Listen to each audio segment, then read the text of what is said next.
আসসালামু সুপ্রিয় দর্শক মণ্ডলী, আজকে আমি কৃষকদের বিষয় নিয়ে একটি কথা বলবো। যে কথাটি হচ্ছে কৃষকরা কতটুকু পরিশ্রম করে সে বিস্তারিত আমি আপনাদেরকে আজকে তুলে দেবো আজকের এই ভিডিওতে। এই যে দেখেন, এই পাশে কৃষক ভাই অনেক পরিশ্রম করে এই জায়গাটাকে পরিষ্কার করছে। আর এই পাশে দেখেন কত পরিমাণের ঘাস। যদি এত পরিমাণের ঘাস থাকে তাহলে কখনোই কিন্তু মরিচ গাছে মরিচ আসবে না।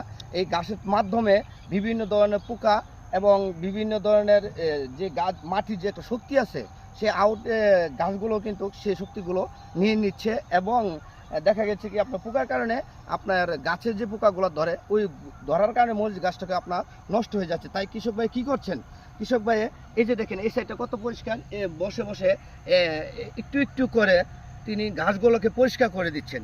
আর বৃষ্টির ঘনবসতির যেখানে মরিচ গাছ আছে সেখান থেকে কিছু মরিচ গাছ তুলে ফেলছেন। কেন তুলে ফেলছেন? এইটা একটি গাছের বড় সুবিধার জন্য। সুবিধাটা হচ্ছে এই যে গাছটা পরিষ্কার করা হচ্ছে, হ্যাঁ, এই যে আশেপাশে জায়গাটা, এই গাছটা যখন বড় হবে তখন কিন্তু এই গাছটা অনেক দূর জায়গা নিয়ে নিবে। তাই অনেক দূর জায়গা যখন নিয়ে নিবে তখন এই গাছটা যদি জায়গা পায় তখন তাইলে দেখা গেছে এই গাছটা নিয়ে ভালো ধরনের মরিচ ধরবে। আর যদি দেখা গেছে কি আপনার এরকম ঘনবসতি থাকে তাহলে কখনো এই গাছে মরিচও ধরবে না এবং সেই গাছটা বড় হবে না কখনো। তো অবশ্যই যারা কৃষক ভাই আছেন, আপনারা পরিশ্রম করবেন, দেখবেন আপনার পরিশ্রমের ফল পাবেন। আর যখন আপনি পরিশ্রম করতে পারবেন না দেখবেন আপনি ব্যর্থ।